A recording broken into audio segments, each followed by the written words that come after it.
We'll go ahead and call our mid-month meeting to order.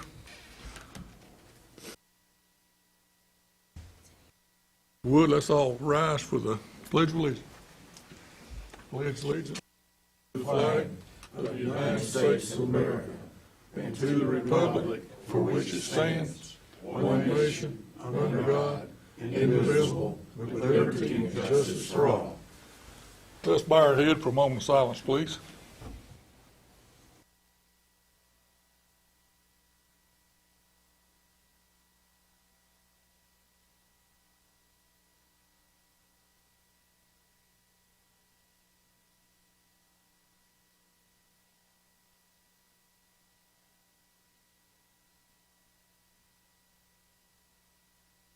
Thank you. You may be seated.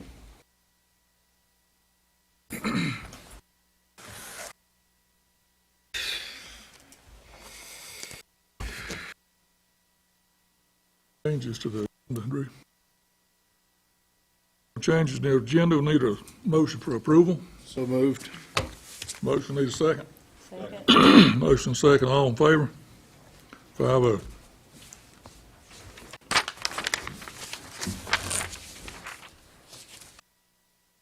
This time we'll open the floor for public comment. If anyone wishing to speak, please come forward. Seeing none, we'll close the public comment. We'll move on down to the presentation of the board. Mr. Brian Engelman, Valley Health. Thank you, sir. Morning. Morning. See, am I gonna click from here?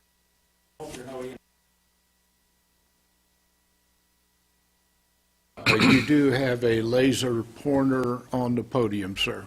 Here we go. Perfect.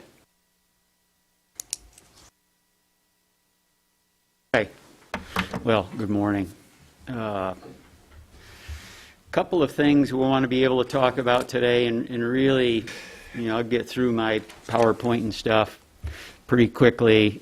Usually, what seems to work out best is you guys ask me questions about things you're curious about here in your county or statewide or what have you, and then we can all go away feeling satisfied. So let's go to the first slide.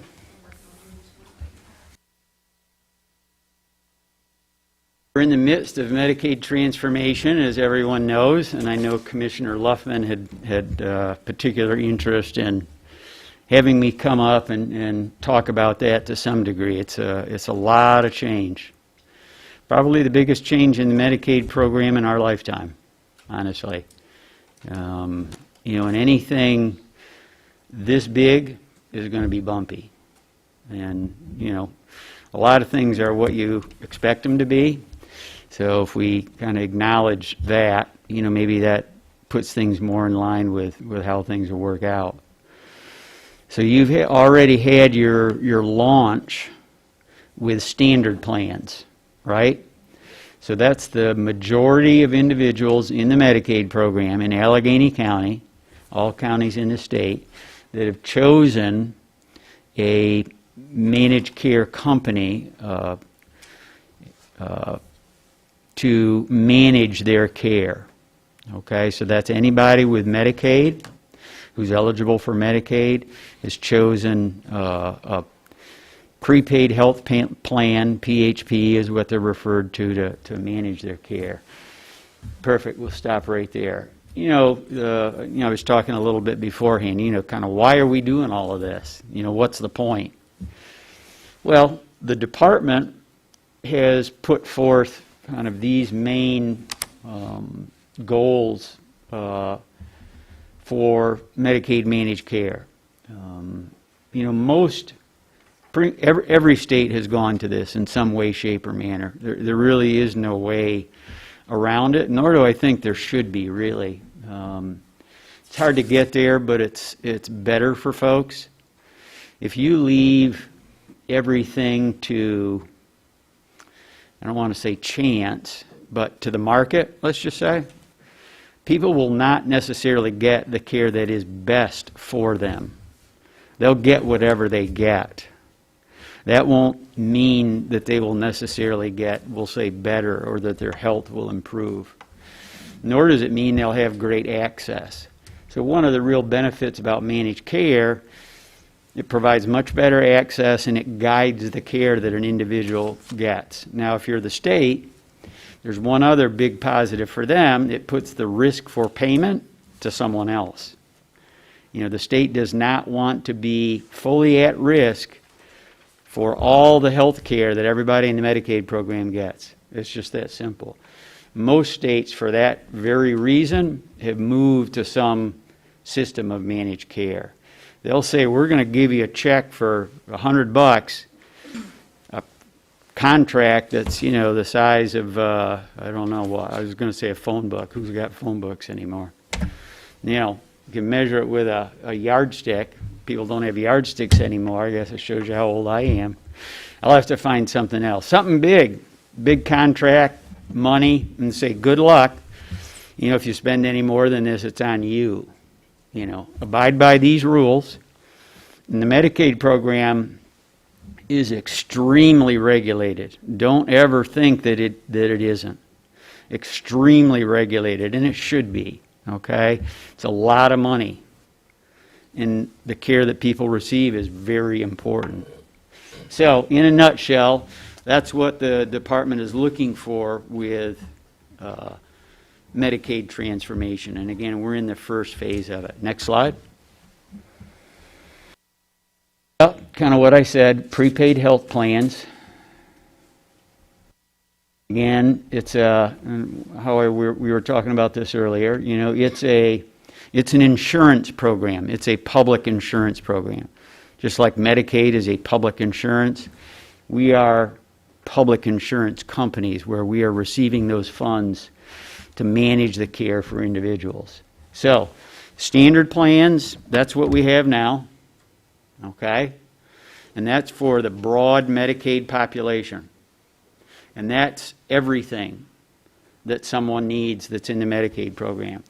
Tailored plans, that's what we're coming to next, where they're going to take a much smaller population of individuals who have very, very chronic either behavioral health or intellectual developmental disability problems and typically pretty significant health care problems, and have a real small pool of individuals that are going to be cared for.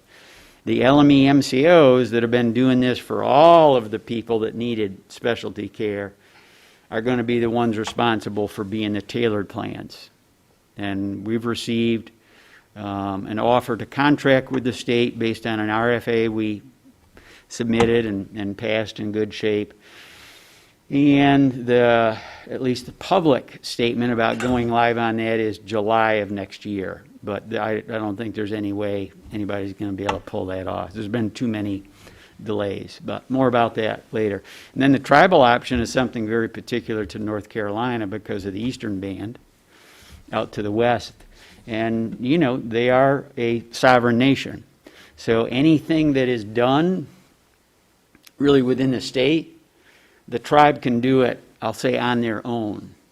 So while the state has a Medicaid managed care plan, the tribal option is what the Medicaid managed care plan for members of the tribe is called. So it's a very, very similar type of thing, but it's discrete for that population. Next slide. Okay, that's what we said. 4 statewide standard plans: AmeriHealth Caritas, Healthy Blue, United Healthcare, and WellCare. And I'm sure people in Alleghany County are enrolled with all of these. And I don't know the particular breakdown or the numbers. I don't see that kind of data. But tailored plans, just as I said, going to go live next year, July, probably going to be a little bit later. It's kind of a little secret, I guess. And then one of the things out of the blue for us, in addition to preparing to become a tailored plan, was this consolidation with Cardinal. It really, has been a real asset for VIA because it allows us to get bigger at a time when size really does matter. And it's allowed us to, I guess, be exposed to things that we wouldn't have otherwise. You know, Cardinal had a very sophisticated infrastructure. They were the largest LME MCO in the state. They were capitated at, at least $1 billion. So they had the money, if you will, to invest in things that we never could have. And now we have, I'll say, access to a lot of that infrastructure. We can't scale it and afford it in the way that Cardinal did, but because of it is, a lot of it has already been lifted, you know, we can transition it to us. Also, a very talented workforce. We've hired, let's see, as of Friday, it was 334 people from Cardinal. And they've done a lot to prepare for tailored plan. So instead of us having to kind of reach in the bag and get people, you know, we're able to get people that have already been trained and are expecting this transition. Next slide.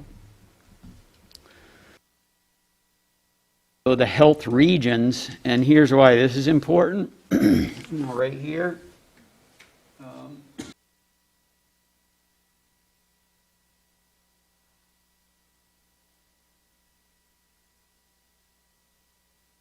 Are majority run by physicians.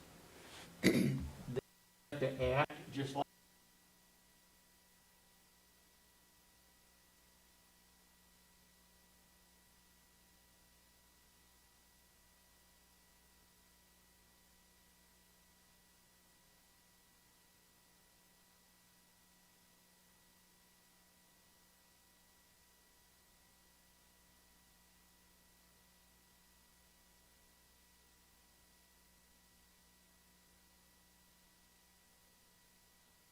it's kind of a novel approach, and I wouldn't say it's better or worse. It's something different. And I think over time we'll see if it is different in terms of the care that people receive or the benefit. Next slide. County realignment, just as I said, this was a real big curveball here where we got a lot bigger. And we're in the process of finalizing the consolidation. Okay. There we are, Alleghany. All of this dark blue now is VIA. 31 counties. 31 counties. So, I'm headed out to Granville. It's out here somewhere. I guess that's it. Later this afternoon to speak to their commissioners tonight.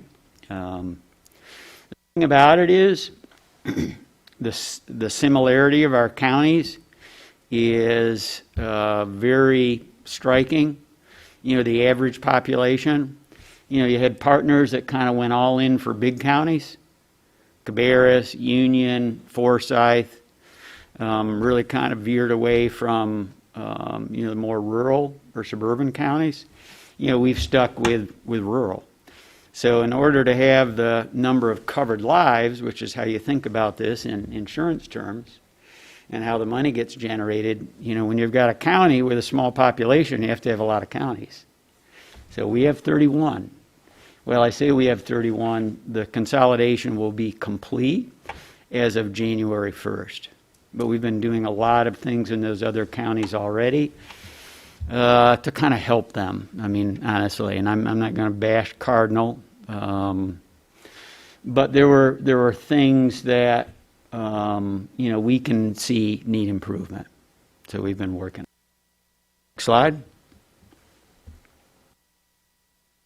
All right, so this is a pretty good way to understand the scale of transformation.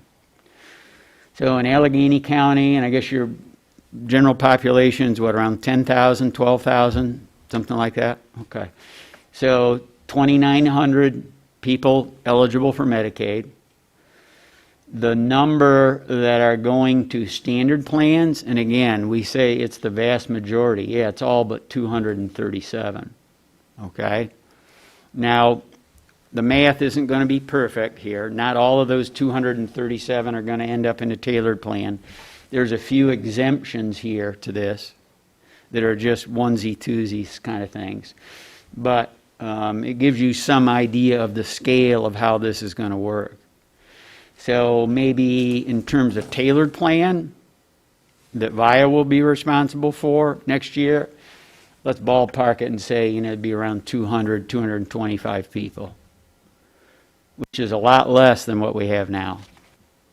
But they're folks who are a lot more expensive. It's just, think about insurance, right?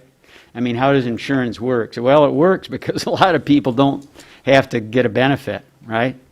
So the insurance company can collect on the premium, so when something big and bad does happen, they got the money in the bank to pay for it. Now, it's more like everybody that's going to be in this pool is going to be expensive. There aren't going to be people here that are part of this where, yeah, they've got the plan, they've got the benefit, but they're not going to use it. They're all going to use it. It's designed to be a very intensive group. It's like a risk group. I mean, really, it's the easiest way to think about it in terms of insurance. Next slide. Oh, yeah, and you can keep going. We've done really, really well with our performance. We're proud of that, and you should be very pleased about that too. This one, non-Medicaid members served, penetration is what that's referred to. So in other words, you have money on the one hand that we get and we manage. Well, how much of it touches people is a simple way to put it. And really there's two flavors of this, or there's two ways to think about this. There's those with Medicaid and there's those without Medicaid. And ballpark, there's almost the same number of people that don't have Medicaid that would benefit from the care that we provide as have Medicaid. And that's why there's so much concern about expansion of benefits for the non-Medicaid population. So, we've been first in the state. Trillium snuck up there by 1/10 of a point ahead of us, and you see, pretty significant compared to everyone else. You should be very happy about that, just like we are. That means as many people as possible for the money are receiving benefit. Next slide. Yeah, super measures. This is what the department came up with to try to, I guess, put us under pressure or at least publicize how well we do. And we're one of only two in the state that continues to get an A on our report card. And you can see in some cases we, 94%. It's the follow-up after discharge, another thing that's really important. I mean, when are people most vulnerable, right? When they're getting out of an institutional placement or a hospital. I mean, think about it. If you or I go to the hospital, they should be, very careful about the discharge plan because you're going from such a high level of care to home. There's a big, big difference there. So those are very important measures.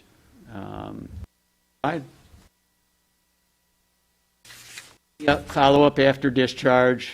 And again, we do really well here. Substance use and mental health. Same thing, and again, very important that we do well. Now, when we absorb all of these counties from Cardinal, like look at where Cardinal is, okay?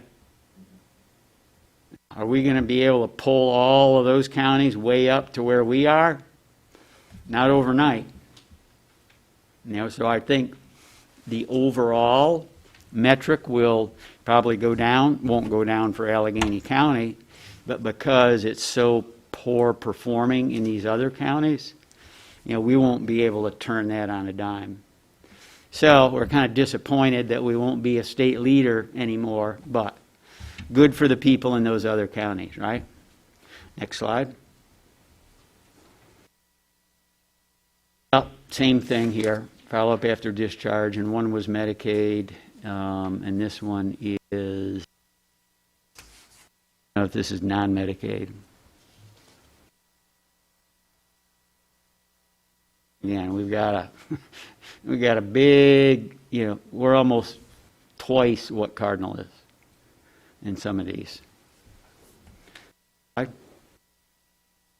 Here's the report card. We get to be all green. Yeah, that's what you're looking for. And you see all the red and the yellow here.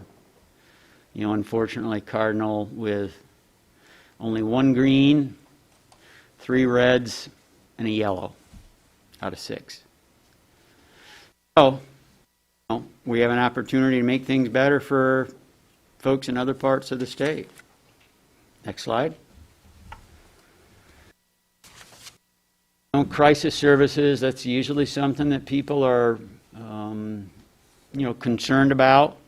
And boy, it has been, and again, this isn't to, you know, criticize Cardinal, but in going to some of the other counties and seeing how, I guess, beyond fragile, you know, very weak the crisis continuum is, it's a good perspective for folks that have been served by VIA over the years. I mean, and I know it's not perfect here, but let me tell you, you're in a whole different orbit, with the way we have kind of organized, you know, walk-in, where anybody can walk in under, we'll say, normal business hours, and Daymark is your comprehensive care center up here, and be seen, have an assessment. And if it's an urgent or emergent need, you know, they'll be dealt with right then and there.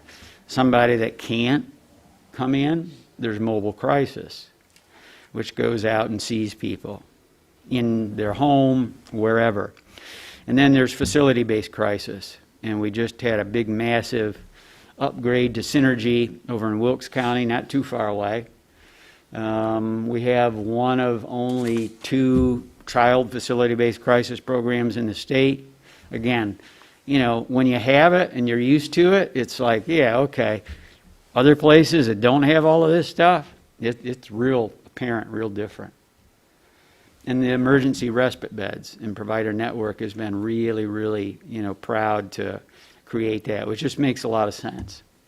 And that's mostly for IDD folks, some mental health, where, you know, I mean, let's face it, you know, somebody needs to get out of their environment. Need to kind of chill out for a day or two. If they're having conflict with someone, you know, just get away from that. That can take care of a lot. It's not a substitute for somebody going in the hospital. We're not trying to do that. We're trying to give people what they really need, rather than, a lot of times it's called failing up. So you're not doing well somewhere. Well, it must be a failure. We need to get you into a hospital or a higher level of care. Not necessarily, but it takes some insight, and you've got to have a full continuum to be able to do that. Next slide. More about Synergy. Great improvements there. I was over there for the ribbon cutting, and thankful for Senator Randleman for, you know, providing the funding for that. It was about $1.3 million, I think, by the time we got done. Next slide. And I think, you know Zach, you know Brian Shooping, I call him Brian number 1. I'm Brian number 2. Zach's kind of a new guy here, but I think he's a quick learner, so hopefully he's been treating you all right. If he hasn't, you let me know. And then you can always get me. It's really just that simple. Not that we're going to have the perfect answer, but we'll work on it just as hard as you. And that's how we look at it. Any questions? Go ahead. See, with these changes, you going back to some of the more hands-on treatment modalities, such as case management, some of those more hands-on. Well, that's a great question. There's the care coordination, which is different from care management. It really looks like it to most people. You know, the effort now under tailored plan and with the standard plans even is for a lot of that to be delivered by the provider. kind of the home base for wherever that member is associated. And yeah, I think that's a good thing. I think it is a good thing. You know, I grew up in the community mental health center days, and there were always case managers there to do whatever, you know, kind of was at risk from falling between the cracks. So yeah, the support that people get that's outside of specific treatment, I think, is a big part of what we're seeing. It won't really change for us. You know, we've always had a lot of hands-on with care coordination, and we're going to continue to do that. It's just that now in that model that I showed you where the population gets much smaller, every one of those people are going to get care coordination now. So it won't really reduce how much of it we deliver because there's so much more of it that'll have to be delivered. It'll be a go like this over time where providers will be doing more of it, and the state has kind of like this 5-year titration to getting there like that. Now, case management per se, you know, there are some services where, and whether it's called case management, you know, that same kind of approach, you know, is part of the service definition. So. Yes.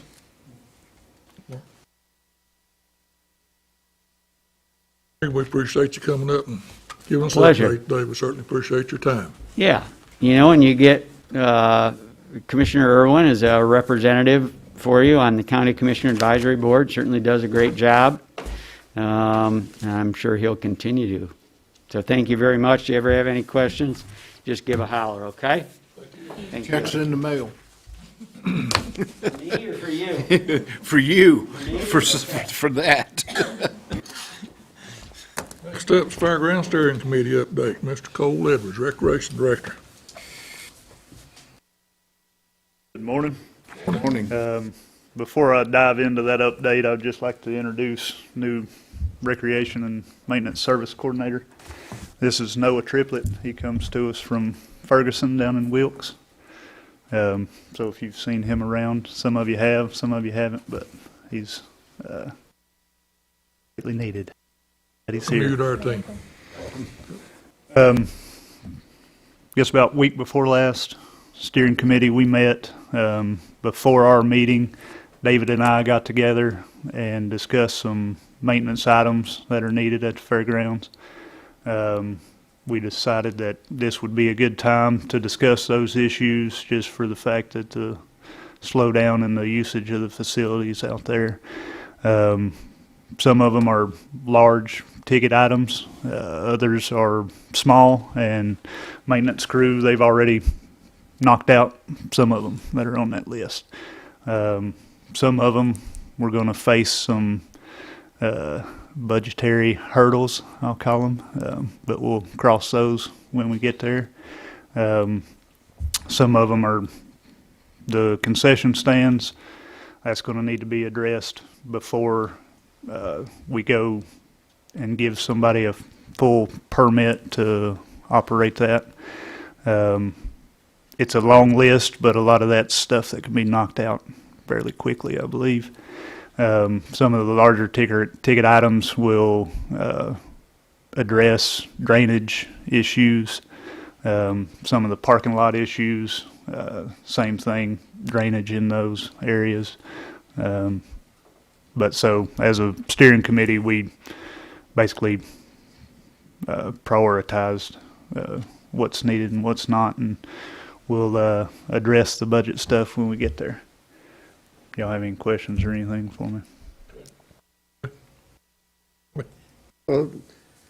I think for Cole and Mr. Carter, would it be possible just to get a bid or an estimate on what it would cost to redo the gravel parking lot, either tar and chip or pave, or redo it in gravel? If we had 2 or 3 different options that we could start looking in the future.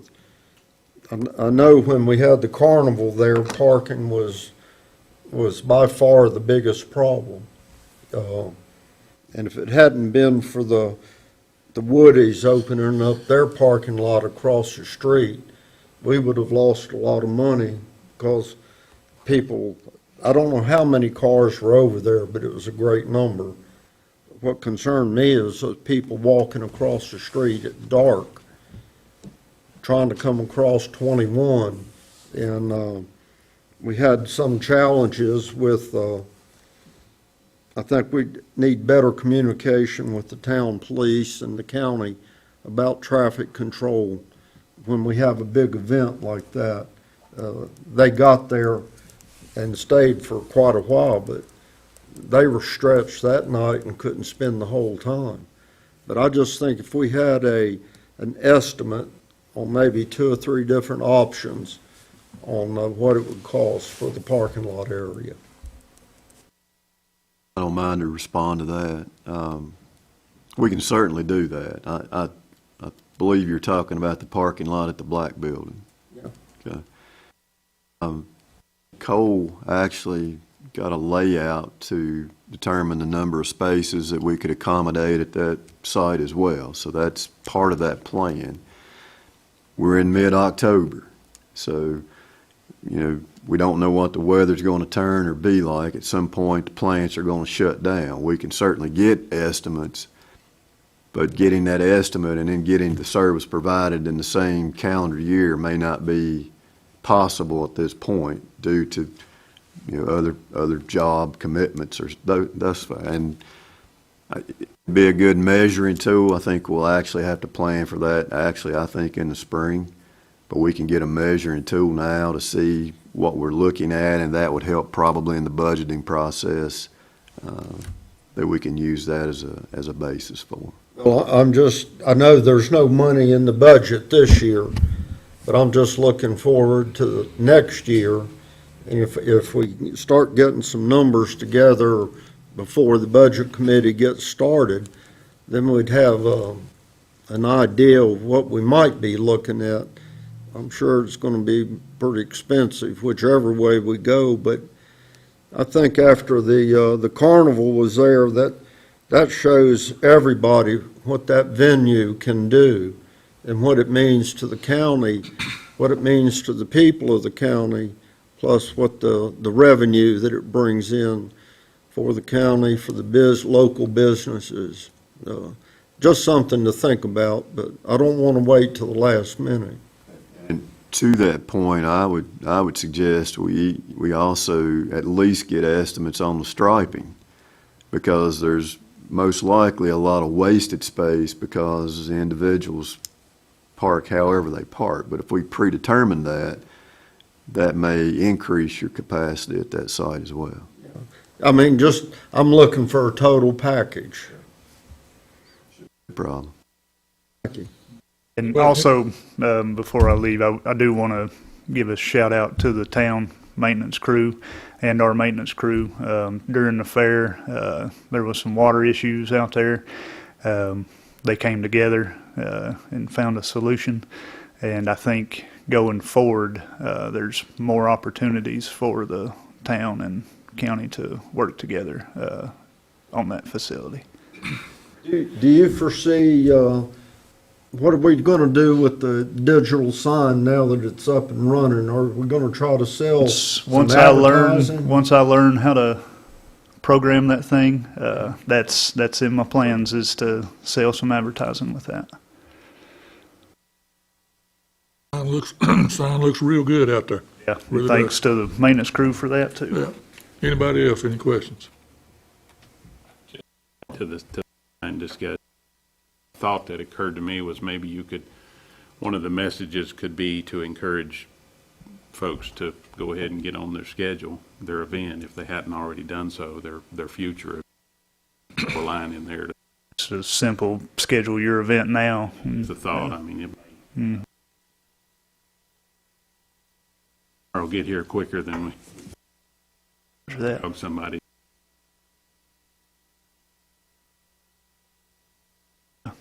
Planning. Thank you, Cole. Facilities update. Public Works Director, Mr. David Spicer. Morning, Mr. Chairman and Board. Thank you for the opportunity.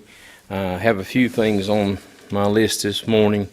As some of you have seen that work was going on at the courthouse in the last 3 weeks.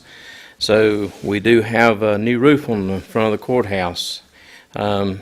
There is a few minor things that will need to be addressed, but as far as that goes, it's sealed up. So we're going to start working then towards getting the inside completely fixed then from where the water damage had occurred. So I'm going to meet with a contractor to get with him and get that project underway and completed, hopefully in the near future there. So good things there. Administration building, most of you seen some of the work that was going on here from the earthquake repair. We have most of that completed. A few issues with the flooring that we're still working out to get those things done. So that'll be completed very soon. So all that looks good. The new courtroom, or the new courthouse that we have the annex behind, we've been working there and improving that somewhat over the last while. So there's been some painting and some flowers being addressed there, some landscaping items and those things. We do have a new flagpole, so the flagpole is up and the flag is flying. So those things, good marks there too, good things going on. Daymark, that project is complete. They're supposed to be moving in today. So we're very thankful to have that done and over with. Our transfer facility, and as all of you know, I sent you updates and emails about our loader. Unfortunately, it's down again. They did come and get it, so it's gone to the repair shop for ACT in Charlotte. They did bring us a piece of equipment. It's a excavator, a rubber tracked excavator to put on the floor and to use. It has an enclosed cab, so it's really nice. So they're holding up so far what they said they'd do. So, and they Bobby Rice, he acted very quickly on that and got us something that we could use there. So the compactor for recycling is supposed to be delivered today. That was the last that conversation that I had last week. They was going to, they pre-delivered the forklift, so the forklift is supposed to be there to handle that piece of equipment. So they're going to be working towards getting it installed. Now, once that thing is installed and I have an opportunity to get our staff over there acquainted with it and up and running, I will make sure that I get the word out to the county as far as all the citizens to know that we are up and going with recycles. Now, the recycled materials that we're going to be accepting right now is going to be a commingled thing. So that's going to contain plastics, metal, any kind of cans, tin cans, food type cans, those type things, and paper. Those have to be out in the open. They can't be bagged up, but we will start with that process pretty soon. As a matter of fact, as soon as I can get everybody acquainted and trained on that piece of equipment. So that's good news coming up. So hopefully we'll get on with that pretty quickly. 90 South Main, we're still in the process of planning. We've got some good folks working on this, and we're trying to come up with a solution to make 90 South Main better. The Fairgrounds, as some of you have already mentioned, the sign that's up, but I do want to thank Tri-State Components. We didn't have a piece of equipment to reach out far enough without doing damage to the landscaping there around the sign. So they sent us a lull to reach out and did that free of charge. So I really appreciate Tri-State Components for doing that for us, and Darrell Edwards for coming and assisting with that as well with some of the welding and things that had to take place. So all the rest of the buildings is pretty good shape right now. So we'll just, hopefully that'll stay that way. There's a few more projects that we're going to be doing, but those will be coming up later. So look for more good things to happen here in Alleghany County as far as that goes. I have an update on our animal control. As everyone knows, that we have basically been reorganizing our animal control department. So we've been working towards that. 3 of us went to Polk County last month to class, and I have Kevin Royal and Judd Poe. They're both in class today. So they'll be in class today, tomorrow, and Wednesday at Carolina Beach. So they're taking their classes there. So that's improved. We have went through our shotgun, our rifle qualification with the Sheriff's Department. We have those in hand in a safe that we're putting them in. So we have those secured. We have a list of things we've had since the last board meeting, the 20th of last month. We've had 1 dog bite on the person. We've had 2 dog-on-dog attacks. We've had 1 vicious dog, 1 nuisance dog, 7 welfare checks, and 3 dogs at large, and 1 cat trap set, which did wind up being a capture. So that was taking place. So by the end of October, then we hope to have the training is going to be in place, and that'll be an annual thing. But we'll also have, by the end of October, everybody up to date on their vaccinations as far as the rabies and those things for animal control, along with other things, hepatitis and all the vaccinations that's necessary for us to do that job. We're going to have taken care of. So maybe we're on a trail.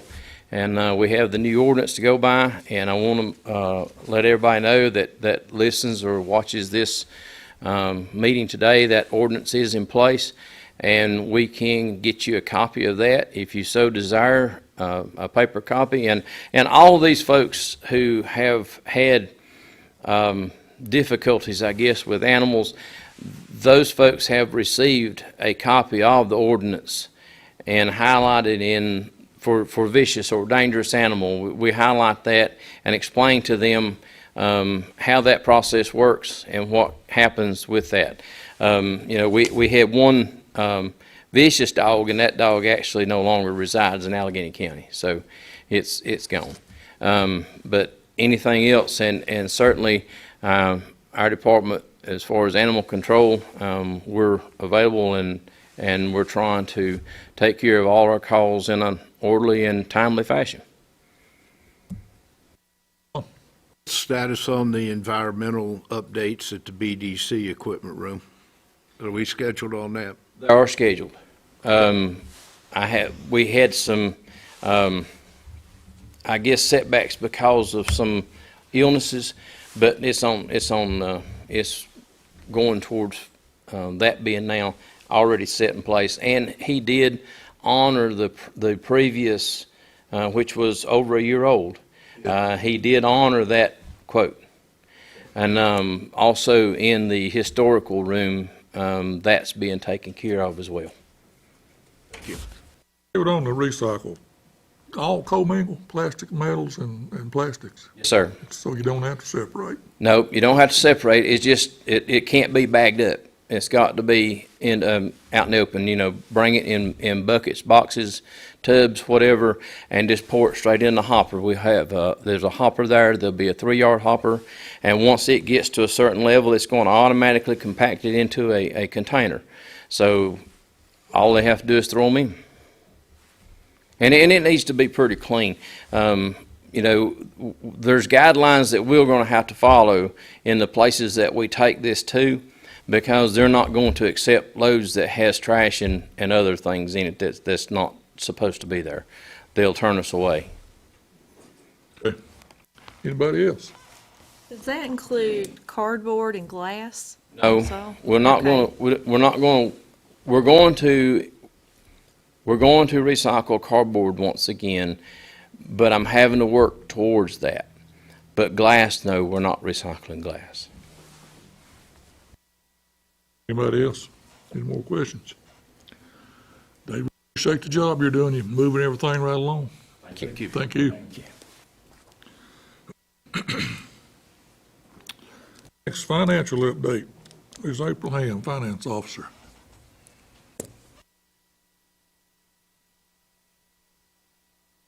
Good morning. Hand out something. Yes, ma'am.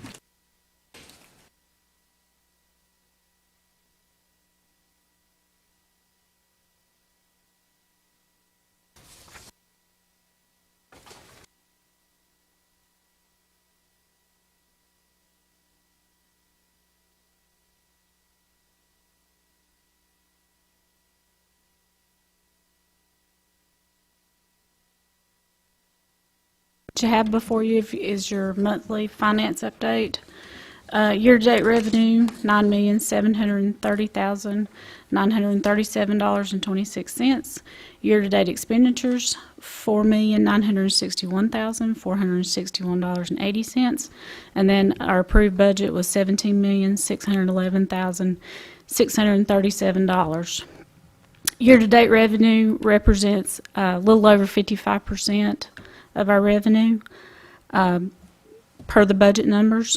Year-to-date expenditures represents about 28.2% of our budget, and we're about 29.2% into the year of our budget. Bank balance as of today, $14,082,643, and I did round these numbers off for the bank balance this morning. Bank balance as of 10/31/20, it was $9,504,779. And bank balance as of 10/31/2019, $6,636,091. Our net financials as of this morning, taking into account revenue and expenditures, $4,769,475. And I did not include a fund balance still. The auditors are still working on our audit for fiscal year 21. So coming soon is what I can say. Any questions about those numbers? Okay. Your second sheet, I included sales tax because we did receive the sales tax for August on Friday. So Robin and I worked this morning and got that posted so we'd have a report for you. Year-to-date, $195,786.07 is what was brought in from July and August. And I included the numbers from last year and 2 years previous also. October 2020, the number was $185,742. October of 2019, the number that had been brought in was $143,738. So you can kind of see the progression of the sales tax. Going in the right direction. Yes. So it's still up like it was last year. And it has increased since 2019. So I wanted you to kind of see that progression. Any questions? Okay. Appreciate the job you're doing. Thank you very much. Thank you. On down, general business. Update on the telephone internet contract. Mr. County Manager, Mr. Michael Carter, and the County Attorney, Ms. Heather Klein. Chairman, I'll go first, if that's okay. It's fairly brief. As you recall, we had two proposals that were basically identified at your work session. We had representatives from both the providers present to present and answer questions. At this point, as we should, we are looking at not only the proposals, but working on the agreements that coincide with those proposals. We now have agreements from both providers, and as we should, because there has not been a formal designation at this point, I think understanding the agreements, having the agreements in place so that you can look at what those entail additionally, as much as the proposals provide you with the best outcome. And at this point, I'll defer to Heather for any other comments. I'll just let you know, the ones that came in from Skyline, there were multiples, but they didn't come in until very late on Friday, so I haven't had a chance to look through all of those. We did spend time looking through IdeaCom and what they sent. It's a bit odd. It's not a standard contract that you would expect to get. They sent, it kind of looks like a work order, and that is considered their contract. And then what goes with it are, I think, a 23-page long terms and conditions. And unfortunately, the terms and conditions don't address anything that we had requested in that work session. So, obviously, that's a concern for me because it's not addressing the concerns of the county. I'm not sure yet with Skyline. I have to go back and look and see exactly what, is contained in the documents that they sent. So from that standpoint, I don't think we're not really meeting the mind, we don't have a meeting of the minds yet in regards to what the RFP requested and what we're actually getting in a contract, and then the comments that you guys made. So, that's going to take a little bit of time to work all of that out with both of them. Now, potentially Skyline might have addressed everything that we had requested. I just don't know yet because I haven't had a chance to look at it. We need a motion. We're looking forward. I have a question. Go ahead. In our RFP, we did not stipulate a contract of any sort, correct? Remember exactly what the RFP requested. It specifically identified an agreement. I think that was an assumption by the body. When do you anticipate request an action on the RFP? I would like to see it on your next agenda. November? Well, I won't speak for Heather, but I would like to see it on your November 2nd or 1st, whichever day it is, agenda. That was going to be my recommendation too. The next meeting's November the 1st. Will we be ready to make a decision by then? That was my thought. That's what I'd like to have happen, yes. November the 1st meeting. Yes. Everybody good with that? Put on down. Inmate medical insurance, Ms. Drew Todd. This agreement was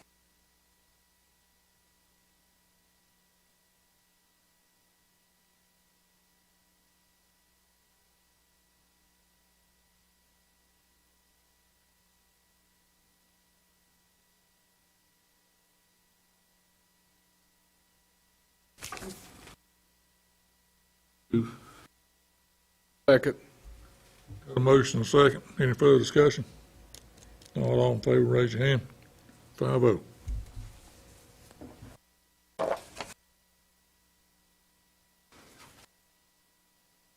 There's April Ham, Finance Officer, once again.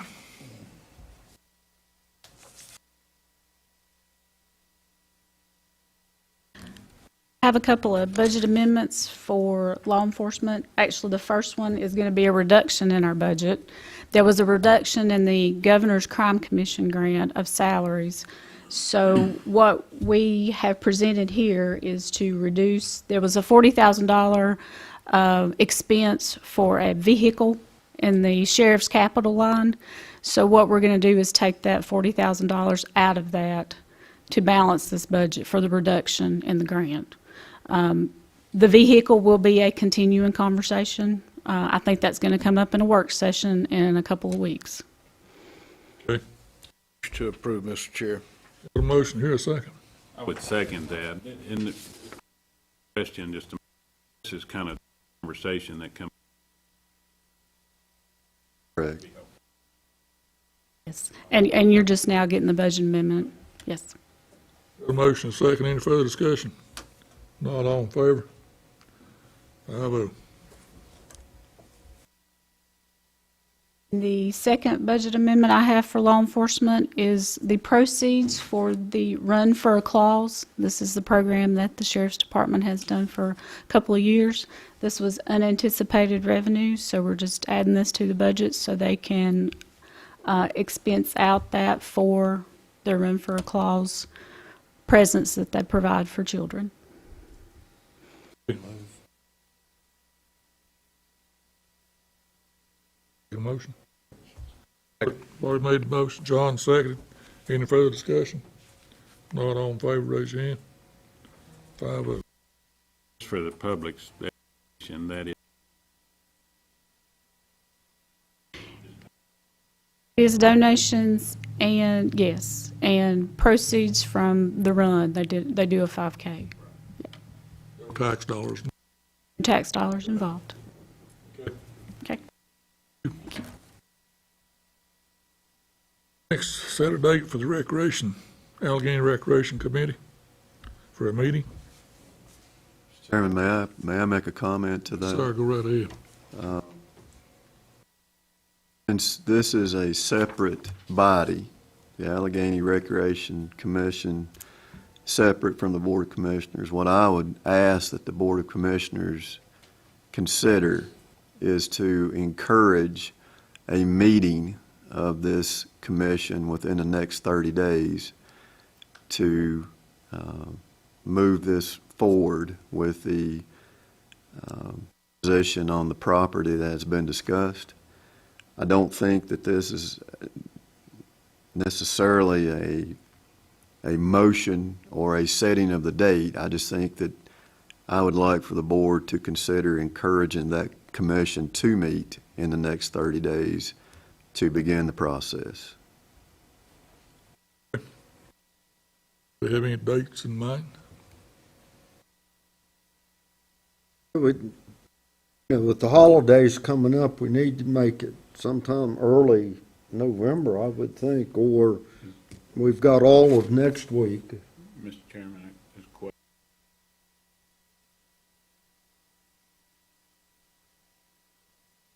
There is not, but what I'm trying to relay is that these are two separate bodies. The membership may be the same, but they're two separate bodies. So, and Heather can certainly correct me, but I do not think it's the Board of Commissioners' role to set the date. I think the Board of Commissioners should encourage the commission to set a date, and believe procedurally, if once you encourage the commission to set that date, since there currently is no chair, I believe that two members can request to have a called meeting to set the date and time. And that's what I would recommend that you do, is you simply encourage the commission to set one within the next 30 days and then allow that process to occur. We just have it in the next 30 days, and members will call for a meeting. I would recommend. Question on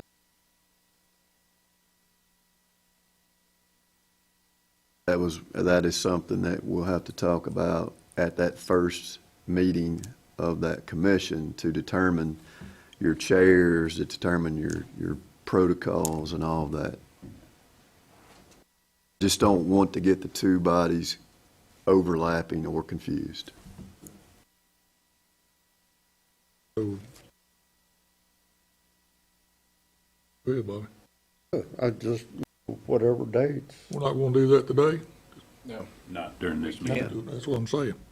We'll do it later date, but we'll do it within the next 30 days. Okay? Everybody happy with that? Next will be set a date for the insurance committee meeting. Bobby Irwin and Michelle Left. I think we agreed on this Thursday at 4 p.m. Wednesday. I'm sorry, Wednesday. It's Wednesday, wasn't Yes, it was Wednesday. it? Is that 4 o'clock. convenient? Wednesday at 4 o'clock?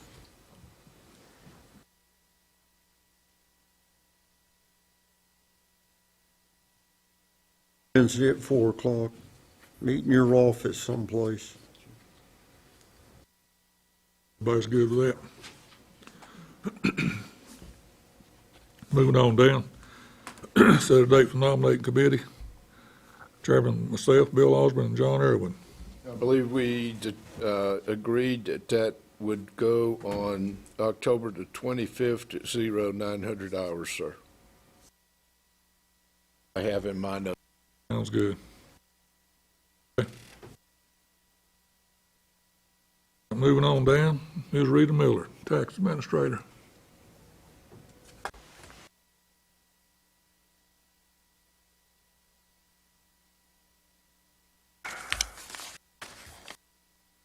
Morning. Morning.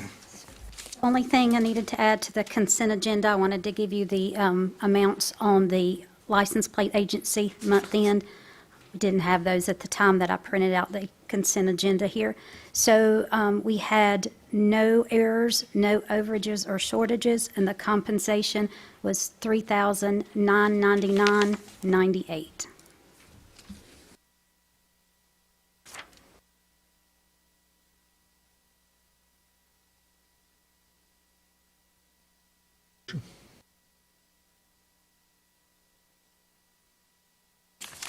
Got a motion here, a second. In a second. So we've moved on to consent agenda, Mr. Chair. Yes. We still have, under general business, the release and refund to solid waste. Sorry, I got that We're out of order. jumping ahead. Yeah, we did. Sorry about that. All right, so the, So, hold on, there's a motion. You can go ahead and settle this consent agenda right here. We done got a motion and a second. Yes. Okay, all in favor? 5-0. I'll back up to the request for release of solid waste. the first one was the 6727 Highway, NC Highway 113, last name was Curl. So we provided there, when the tax appraiser went out, snapped a photo of the house, then the review, and we would recommend that you release that solid waste fee. Second. Got a motion, second, any discussion? All in favor, raise your hand. 5-0.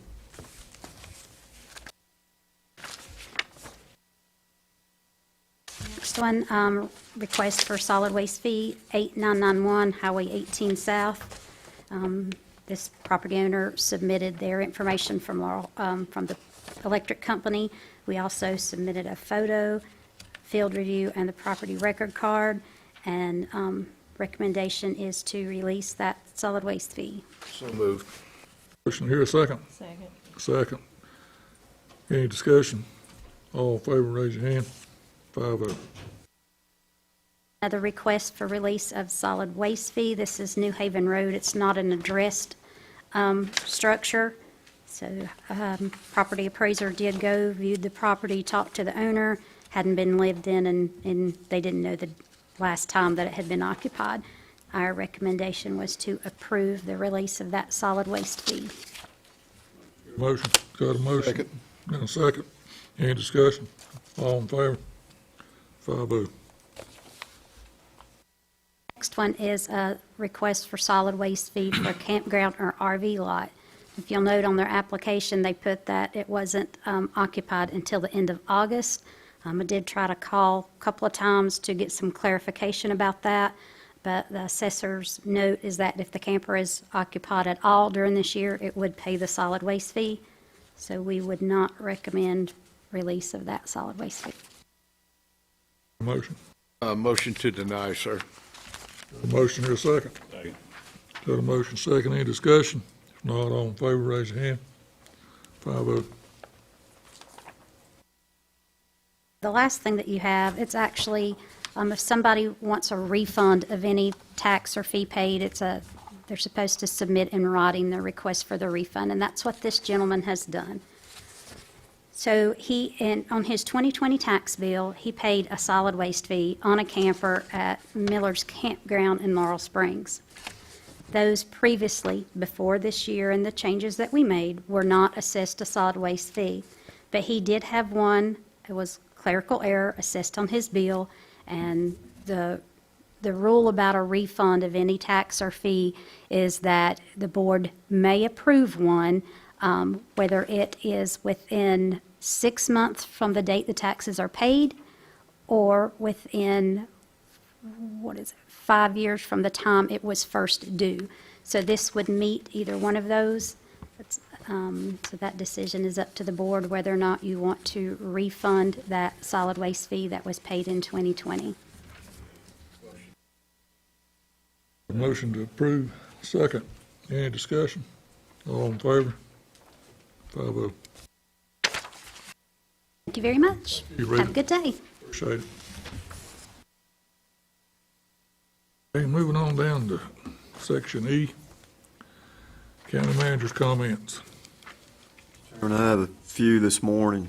I'll start with the ones identified on the agenda. On page 52, you have your September building inspection report. I encourage you to look that over. Some good information on that. On pages 53 through 58, you have the most recent October 7th Planning Commission meetings, or Planning Board minutes. I also encourage you to look over that. There's some good information in that as well. While I am on that, I'd also ask our building inspection department to kind of track. I know that there's been communication in the past about difficulties in contractors and homeowners receiving permits from specifically the health department. I think we had some representatives at a recent meeting, and I just asked them to kind of identify what they have seen. So over the last 3 weeks, and they've provided me with this information, and I'll just pick examples. For a garage, for example, the delays are around 8 weeks is what the contractors and the residents are experiencing in that particular field. A deck is anywhere between 4 and 6 weeks. For a new system, it's anywhere between 3 months in that range. The difficulties that is being recognized here is we've got some customers that simply aren't waiting to get the permits. They're going on and doing the work because they can't make the schedules align. And when that occurs, the ones that have occurred since September the 28th, I will tell you that it's been identified that there's about $1,000 worth of lost revenues in some of these experiences. I don't know what the solution is. I know that we've had discussions with the health department, but I'm keeping, they're keeping me identified of what difficulties we're seeing also and we're hearing about. Somewhere there's got to be a compromise, but I just want you to know that now these things are starting to impact your revenues by these delays as I have identified. So that's just vital information for you guys.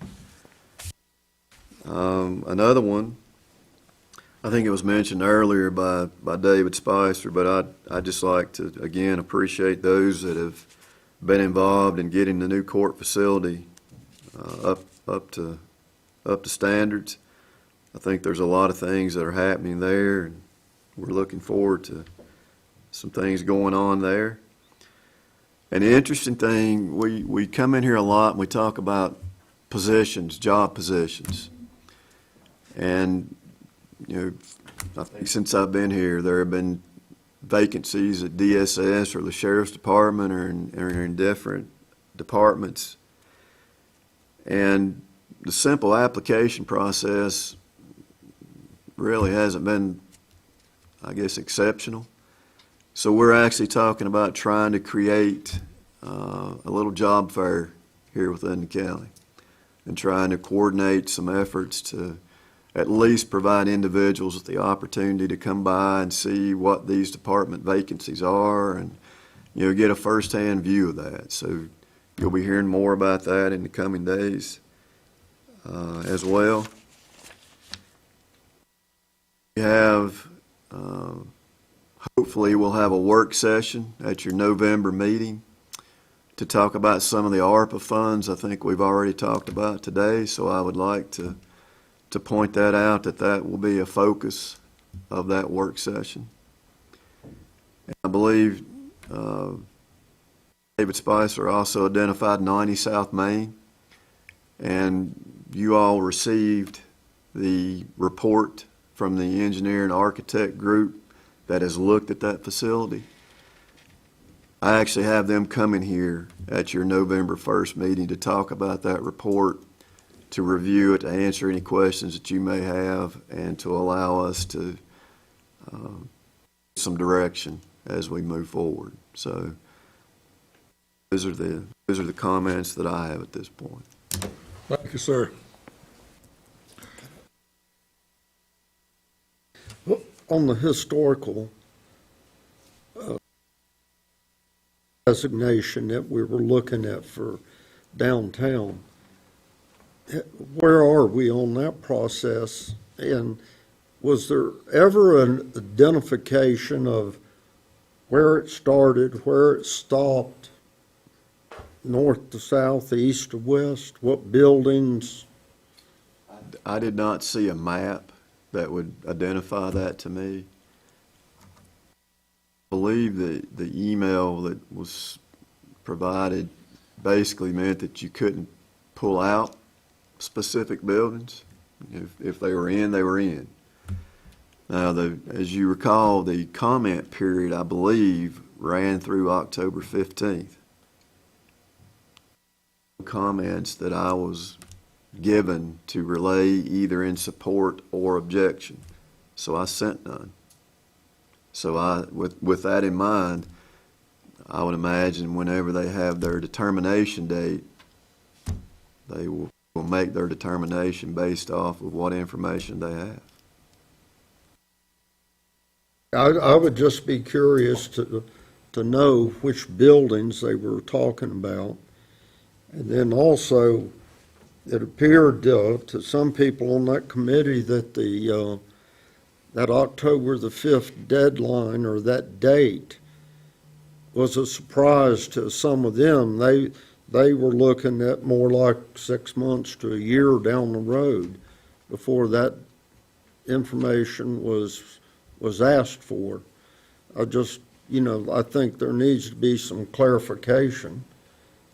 I can follow up and see if I can get a map of the proposed district. I can certainly do that.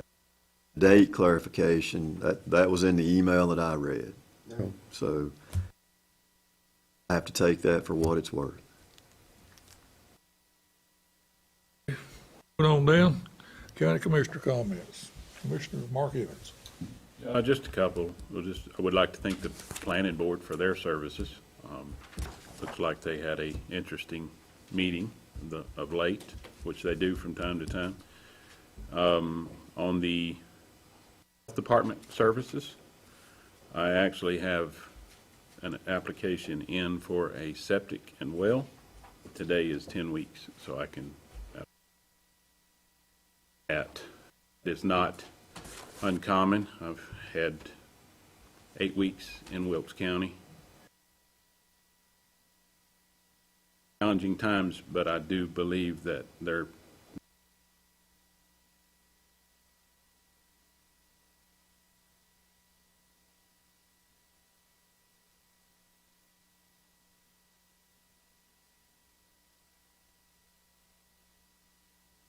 hearing committee gave a report a list of needs develops or About the for fairgrounds for the steering fairgrounds steering. that Cole presented. Yeah. Yeah. Which is around. We will provide that listing. They're in the process of just prioritizing We that. just kind of discussed more parking lot a while. Mentioned a few.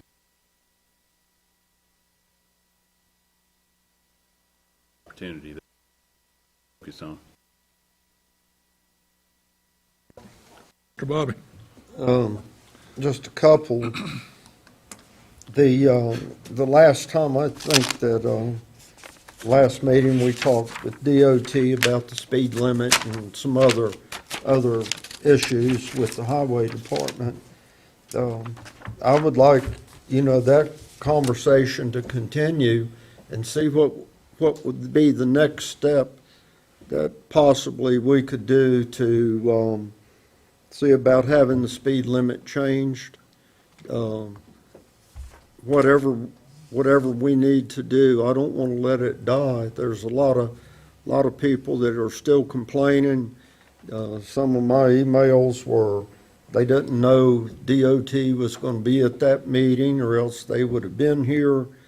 And I explained that basically we didn't know till a few days before that DOT was going to be at the meeting. So I would like that to continue, that discussion. Friday, 2 o'clock at the courthouse, we'll have the ceremony for opening up the Annex building. But it's my understanding that the main part will be at the old courthouse, the original courthouse, and then we'll move on down to the Annex building. There again, and what Mark was saying and what the county manager was talking about, the septic tanks. I'm on that health department board, and we've talked about this for a couple of years. It's a challenge. These people that do the inspection have to have a lot of education. It's just not like putting an ad in the paper for somebody that wants a job. To me, it's unacceptable that it takes this long, but there's a lot of challenges once you get a person to make that person stay. With our regional health department, you look at Ash, Watauga, and Alleghany, we're all just about the same amount of time getting a septic system approved, wells or whatever. The health department's agreed to have a sign-on bonus, hopefully, to get some people that are interested. There again, it's like our police department or sheriff's department used to be. We're winding up being a training facility for some of these inspectors, and then they go on off to a larger area with a higher salary. But it's, I agree. If I was wanting to build a house, or if I was the builder or the buyer or the builder or the contractor, I'd be very unhappy with the delays. But I think it's something we're working on, and I'm sure that Andy or Jennifer would be glad to come back and explain again, go through the process if necessary. And then I'll end up saying the brick sale is still going on for the Veterans Park. It'll be going on for about another 10 months before we have a deadline, maybe longer. But anybody that's interested in a brick, just let one of the committee members know. Thank you. Thank you. One of the things that we as commissioners, and certainly as the county manager, has to take into consideration is where do we stand in the county? And I'm going to quote from the U.S. Census Bureau Quick Facts as of October the 8th, 2021. This is Alleghany County. Our population as of April the 1st of 2020 was 10,888 individuals. Of course, this is based on the people that answered their census information. Now, April the 1st, 2010, the population of Alleghany County was 11,155. That is a loss in population of 1,067. The percentage of individuals under the age of 18 in Alleghany County was 17%. Percentage of individuals 65 years and over, 28%. We're an aging county. It does guarantee that the funeral homes will have business. The median gross rent, and this is between 2015 and 2019, the average rent in Alleghany County was $622. Computer and internet use, this is from 2015 to 2019. 82.2% had a computer in the household. That means that 17.8% of our population did not have internet or computer access. Disability under age of 65, and I really find this interesting, and this is between 2015 and 2019. 13% of our population in Alleghany County has a disability. This impacts us with VIA. Persons without health insurance under age 65, 19.5%. 20% of the population of Alleghany County under the age of 65 does not have health insurance. Where this impacts us is the hospital. They show up to the emergency room, they must be seen, they must be treated, and that is a loss to the hospital. Median income, this is between 2015 and 2019, in 2019 dollars, $37,830. Per capita income, $23,267, and of our population, 16.9% are living below the poverty line. If you go to the food closet, during the summer last year, they were putting out 450 backpacks to children in this county. For those that are not familiar with the backpack program, this is food to feed a child for a weekend.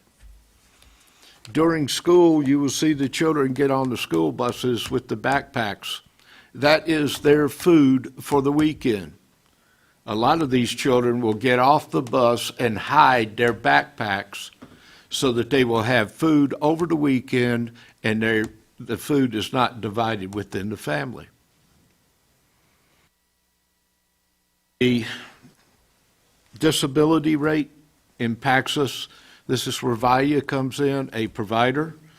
And with the reorganization, now that Cardinal has gone away, on January the 1st, they will combine officially. We did the vote to present to the boards, and Cardinal will go away and become incorporated into the VIA complex.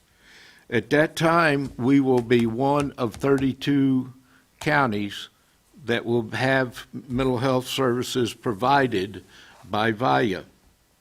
Where does this come in? Alleghany County, with a population of less than 11,000, will be a pimple on an elephant's behind.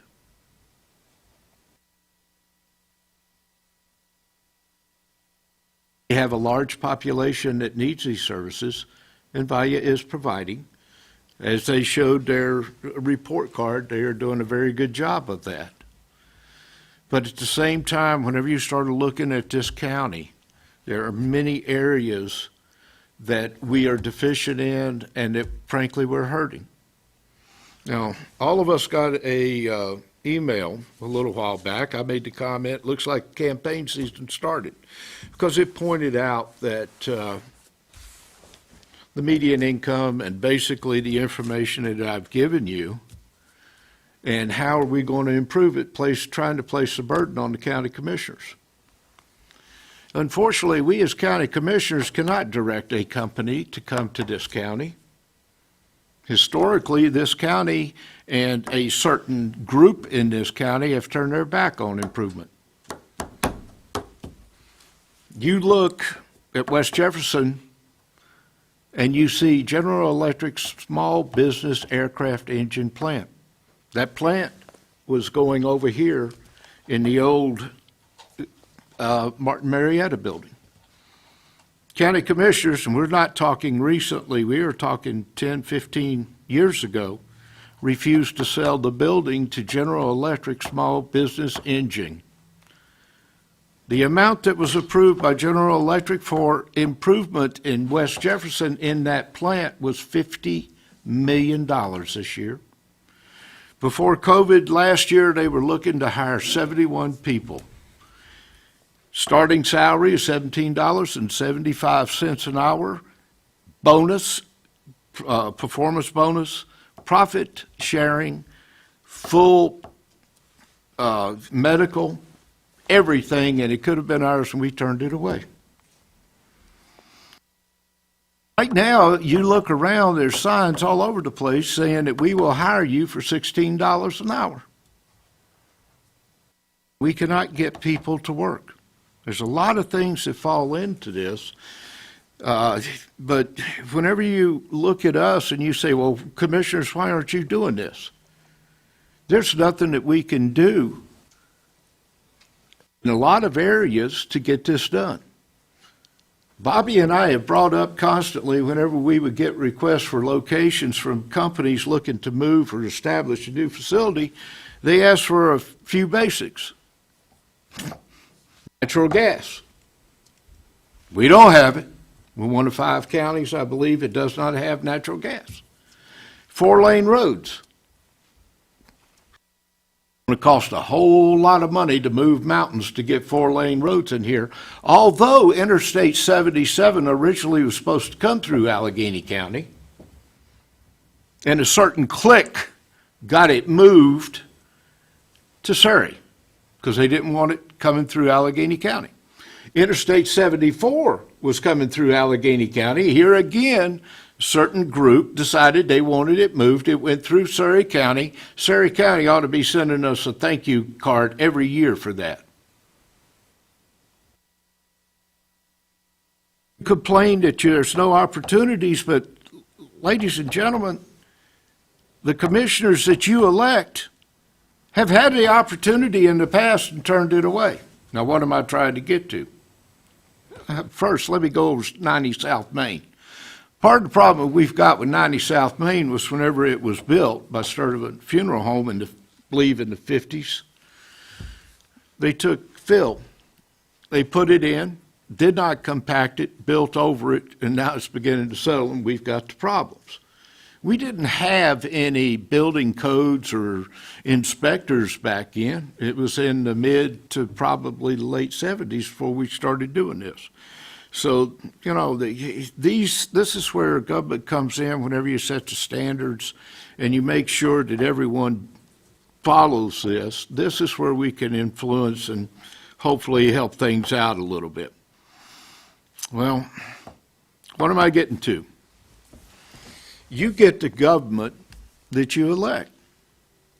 A lot of people are complaining because we have not done this, we have done that.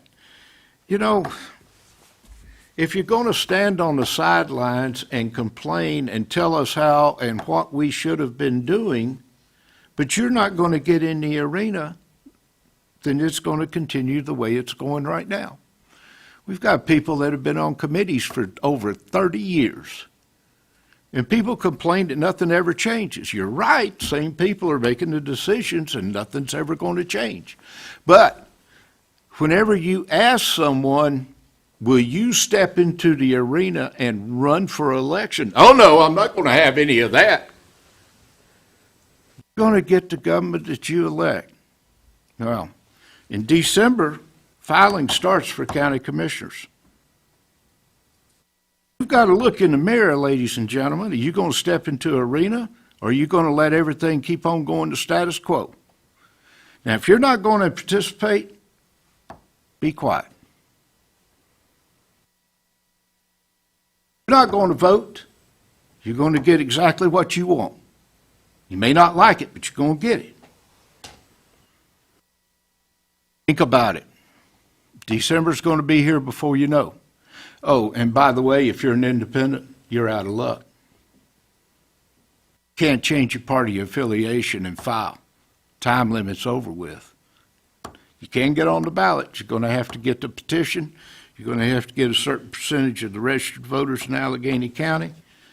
And that isn't a hard thing to do because I went through it 8 years ago, but it can be done. Time is now. Shut up or put up. Thank you, Mr. Chairman. Thank you.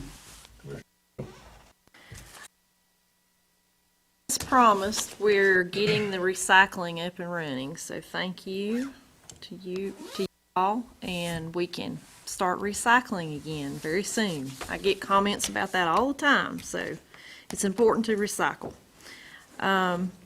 Also, our finance officer, she threw a lot of numbers out there at you, but I just wanted to point out that from October of 2019 to October of 2021, we went $6.6 $14 years. I'd like to thank you for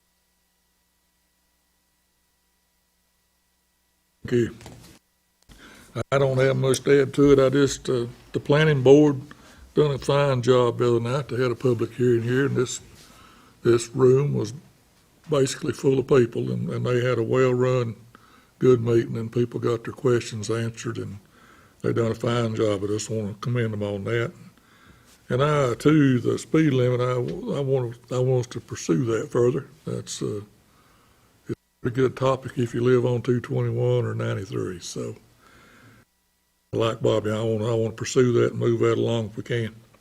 And that's all I have. Mr. Chairman, could I, one more thing? Coming filing season, there will be 3, just for the public's edification, there will be 3 seats coming up. And that's myself, Bobby, and Bill.